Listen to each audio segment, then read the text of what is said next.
He's the last surviving member of England's 1966 World Cup winning squad. But now Sir Geoff Hurst has joined a new team dedicated to tackling online fraud against older people. As fresh research reveals the daunting scale of scams, ITV News went to meet Sir Geoff to talk about his campaign. And yes, we also found time to ask him about that goal. Chris Choi has more. A legendary name in English football, his achievements still a matter of national pride. But now Sir Geoff Hurst is taking on a new and formidable opponent: online scams. But I treat everything I get now almost, I'm not sure about, as a scam. July 1966, Wembley Stadium. These are moments of sporting history, with Geoff Hurst's hat-trick against Germany. Leaps of joy as that remarkable last goal in the last minute wins the World Cup. Why have you chosen this particular issue to get involved with? I am one of the people that they're targeting because of my nervousness when I come anywhere near a computer or something I can't work. And it's a current, because life has changed dramatically in the digital world in the last 20 years. You have been recently targeted by fraudsters yourself. Tell me about that. Yes, so I've been targeted. It was a TV licence. They push you into a space where you think you've got to and get you worried and concerned that you're excited about, and that's part of the wording. Oh, I must do it, I must do it. Stop and think. The generation that was young when we won the World Cup has seen massive technological changes in their lives, and new figures show the bombardment of cons they now face. More than a quarter of over 65s have multiple scam texts, emails or phone calls every week, and the whole idea of this is that beating the fraudsters is a bit like football. It requires a lot of teamwork. What's 129 amongst friends?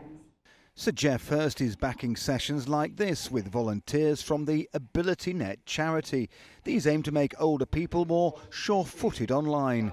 And this shows the problem. Everyone on this table has encountered a scam. I think my sensible head knocked in towards the end of it, and I thought, no, this is too good to be true. I don't think it looks right. It's got a very strange email address.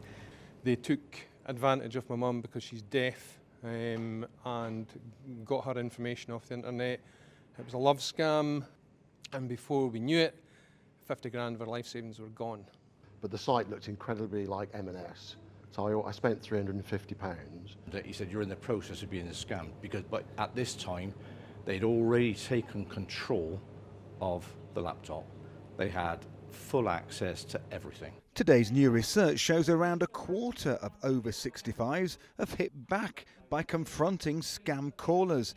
But that's a tactic that comes with a warning.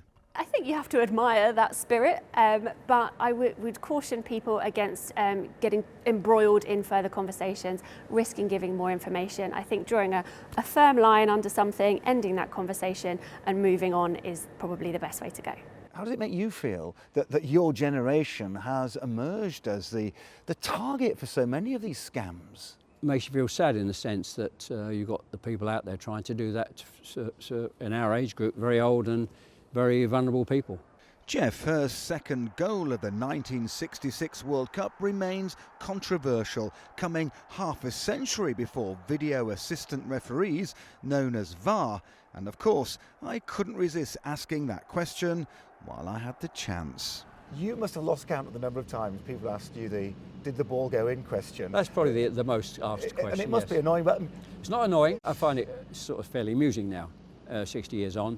I say, had VAR been around in our time, it showed quite unequivocally that the ball was well over the line.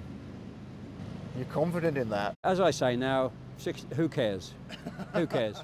England's hat-trick hero insists that older people gain a lot from being online, but he's determined that the fraudsters shouldn't gain in future. Chris Choi, ITV News in Bristol.